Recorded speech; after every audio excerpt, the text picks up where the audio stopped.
আমাদের কোন পরিবারে যখন মেয়ে সন্তানের জন্ম হয় তখন মনে করা হয় যে এটা বাবা মার জন্য আশীর্বাদ হিসাবে আসে, এটা ভাগ্যের একটা লক্ষণ। আর আমি ব্যক্তিগতভাবে মনে করি যে সমাজে মণিপুরী সম্প্রদায়ের মানুষ থাকেন, এটাও একটা আশীর্বাদের লক্ষণ।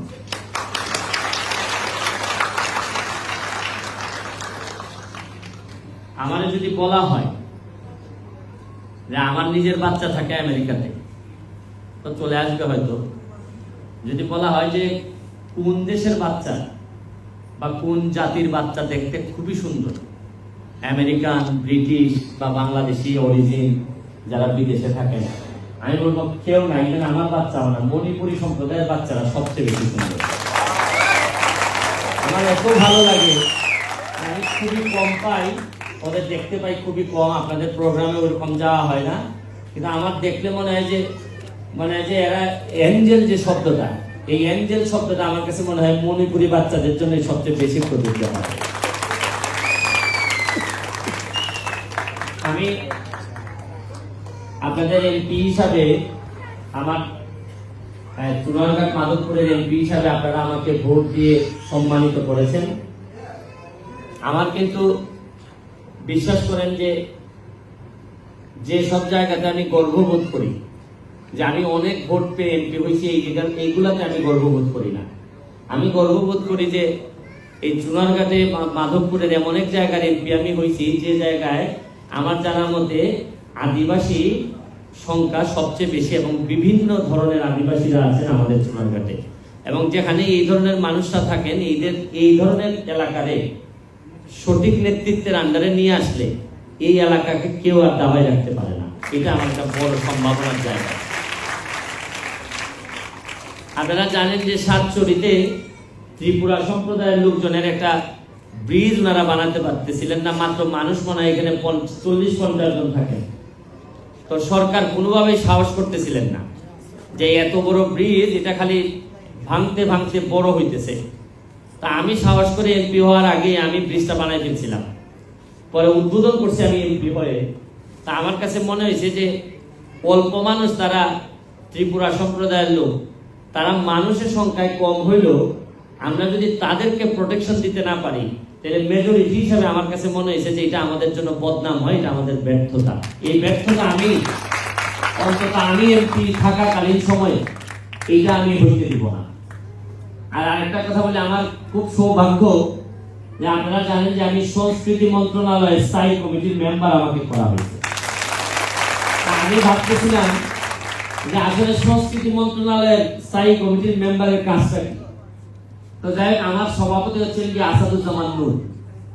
তো আমি ওনারে প্রথম মিটিং এ গিয়ে দেখলাম যে একটা সুবিধা হয়, সংস্কৃতি মন্ত্রণালয়ের স্থায়ী কমিটির মেম্বার হইলে আমার এলাকায় আপনারা যে একটি সাংস্কৃতিক একটি একাডেমি বা একটা একাডেমি খোলার চিন্তা করতেছেন, এইটার জন্য সবচেয়ে ভালো যে জায়গায় যে এমপি থাকেন, এটা আমি সংস্কৃতি মন্ত্রণালয়ের স্থায়ী কমিটির মেম্বার। এটা আমার একটা দুঃখ ছিল যে আমি ব্যারিস্টার মানুষ, আমারে আইন মন্ত্রণালয়ের স্থায়ী কমিটিতে দিলে মনে হয় ভালো হইতো, অথবা আমি ফুটবলার মানুষ, আমাকে স্পোর্টসে দিলে ভালো হইতো। তখন আমার একটা ছোট্টখাটো দুঃখ বোধ ছিল যে সংস্কৃতি মন্ত্রণালয় কেন দিল। কিন্তু আপনাদের এই মিটিং এ এসে মনে হয়েছে যে আরে আমার তো ভালোই হয়েছে, আমি অন্তত ওনাদের জন্য একটা একাডেমি করতে পারি। মাঝে মধ্যে আমি শুনছি যে আপনি অনেক সময় নাকি সৃষ্টিকর্তা নাকি আপনি যে প্ল্যান করেন, এই প্ল্যানকে উনি ডেস্ট্রয় করে দেন। কারণ হচ্ছে যে উনি অন্তত জানেন যে এই প্ল্যানই যদি উনি ইমপ্লিমেন্ট করতেন, তাহলে এই প্ল্যান আপনাকে ডেস্ট্রয় করে দিত। তো আমার কাছে মনে হয়েছে যে এই দুই ডিপার্টমেন্টে না থেকে আপনাদের ডিপার্টমেন্টে যে আমি আসতে পারছি, সংস্কৃতি মন্ত্রণালয়, এটা আমার জন্য উপরওয়ালার একটা ভালো খেলা আমার কাছে মনে হয়। আমি এখানে আপনাদের বা আমাদের চুনারঘাটে সংখ্যায় অনেক কমে গেছেন মণিপুরী সম্প্রদায়ের লোকজন। আমি আমাদের অরুণ দাদার সাথে কথা বলতেছিলাম, উনি বললেন যে এখন মনে হয় প্রায় 4-5 হাজার আছেন, আগে আরো বেশি ছিলেন, কমে যাচ্ছে সংখ্যায়। কারণ হয়তো কেউ ইন্ডিয়া চলে গেছেন বা অন্য জায়গায় চলে গেছেন। তা আমি আসলে বলতে চাই না যে আমি কি কি করব, কি কি করলে সংখ্যায় বাড়বে, তবে আমি একটা জিনিস আপনাদেরকে বলে যেতে চাই যে যদি আমি 5 বছর আর বেঁচে থাকি, আর যেভাবে আমি বিউটিফিকেশনের কাজ শুরু করছি চুনারঘাটের আর মাধবপুরের, আরে বেশি দিন না ইন্ডিয়ার মণিপুর থেকে মেয়ে বিয়ে দিবে এসে আমাদের চুনারঘাট। মানুষ যদি সম্ভাবনা খুঁজে, মানুষ যদি সম্ভাবনার কারণে বিদেশ যায়, আমেরিকা যায়, তা আমি একটা বিশ্বাস করি, আমি ব্যারিস্টার সুমন বিশ্বাস করি যেভাবে শুরু করছি মাত্র 3 মাসের ব্যবধানে মরা নদীরে পরিষ্কার করে ময়লা পানিতে আমি এমপি হিসাবে নেমে গোসল করে, আমি যেহেতু আপনারা জানেন যে সাতচুরিতে এই তেলিয়াপাড়া থেকে চাঁদপুর পর্যন্ত এই রাস্তাটা এমন ভাবে আমি তৈরি করতেছি, যতগুলা পরিত্যক্ত আমাদের যাত্রী ছাউনি ছিল এইগুলারে বুয়েট এবং চারুকলা স্টুডেন্টদেরকে নিয়ে এসে যেভাবে আমি তৈরি করতেছি, আমি আর 5 বছর সময় যদি পেয়ে যাই তাহলে মনে রাখেন আমি যে বলছিলাম যে চুনারঘাটের ইতিহাস, মাধবপুরের ইতিহাস আমি বদলাই দেবো, ইতিহাস বদলাই দিয়ে আমি কেন যায় মানুষ ইন্ডিয়াতে আমেরিকাতে। শুনেন, আমরা যে যোগ্যতা আমার একটা ফুটবল একাডেমি আছে, এই ফুটবল একাডেমিতে আপনি কি জানেন যে 8 জন মেম্বার হচ্ছে গিয়ে এই আদিবাসীদের সন্তান, চা বাগানের আছে হচ্ছে গিয়ে 6 জন, ত্রিপুরার হচ্ছে গিয়ে সুবনদেব বর্মন, এরা এখন সবাই এখন যে যার মতো ন্যাশনাল লেভেলে খেলতেছে।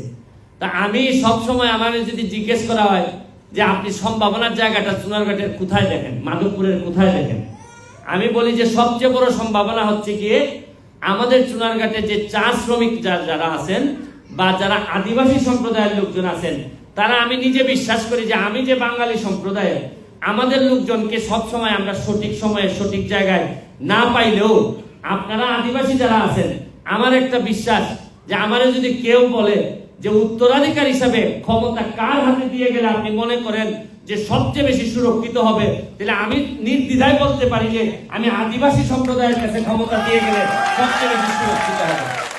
শুনেন, নিজের ঘরে জন্মাইলেই কেউ উত্তরাধিকার প্রকৃত হয়ে যায় না, আমার রক্তের হইলেই প্রকৃত উত্তরাধিকার হয় না। আমি গ্যারান্টি দিতে পারবো না যে আমার ছেলে ভালো মানুষ হবে, ভালো নেতা হবে। আমার একটা ইচ্ছা আমার আছে যে আমার ছেলে হোক আর না হোক, আমার রক্তের হোক না হোক, আমার আদর্শের কেউ যদি দাঁড়াই যায় আর সে যদি সৎ হয় আর মানসিকভাবে নিজের এলাকারে বদলাই দিতে চায়, আমি প্রথম হব তদবির কারক, জানে আমি এই ক্ষমতা দিয়ে দিতে চাই। আমি আমার আপনারা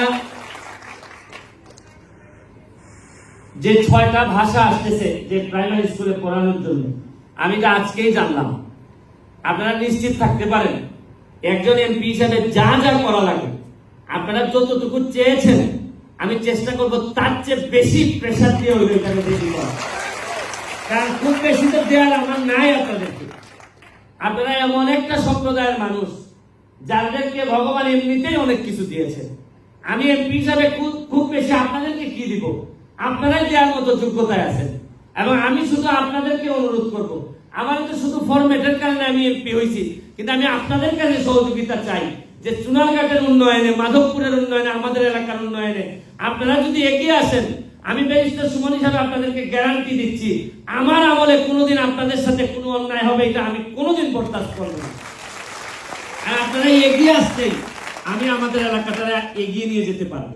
আমি এই দুইটা একটা সংস্কৃতি বা সাংস্কৃতিক একাডেমি তৈরির জন্য যা যা করা লাগে আমি করব।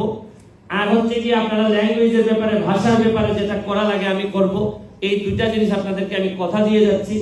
আরে আমার তো আবার একটা সাহস আছে, আপনারা জানেন কিনা, সুপ্রিম কোর্টের ব্যারিস্টার তো আমি। সরকার অনেক সময় না দিলে সরকারের সাথে চ্যালেঞ্জ করে বলি তোমার টাকা লাগবে না, আমার টাকা দিয়ে আমি করে বলি। আরে আমি যে এমপি হওয়ার আগে 49টা বিল বানানোর সব ক্ষমতা রাখে, সাহস রাখে, ওরে আর কি ভয় দেখাবেন আপনি? দেন না দেন মনে রাখেন। শুনেন, আরে সব ক্ষমতা তো অন্তর থেকে আসে, বিধাতা ছাড়া কেউ এই অর্জন করতে পারে না, দিতে পারে না। আমি special thanks to our guest, আমাদের ইন্ডিয়া থেকে অ্যারাইভ ফ্রম ইন্ডিয়া, আমাদের Soma life trust, Soma brand ambassador. আমি আসলে উনার ব্যাপারে এত জানি না, বাট যতটুকু উনার অল্প সময়ে বুঝলাম, উনার যে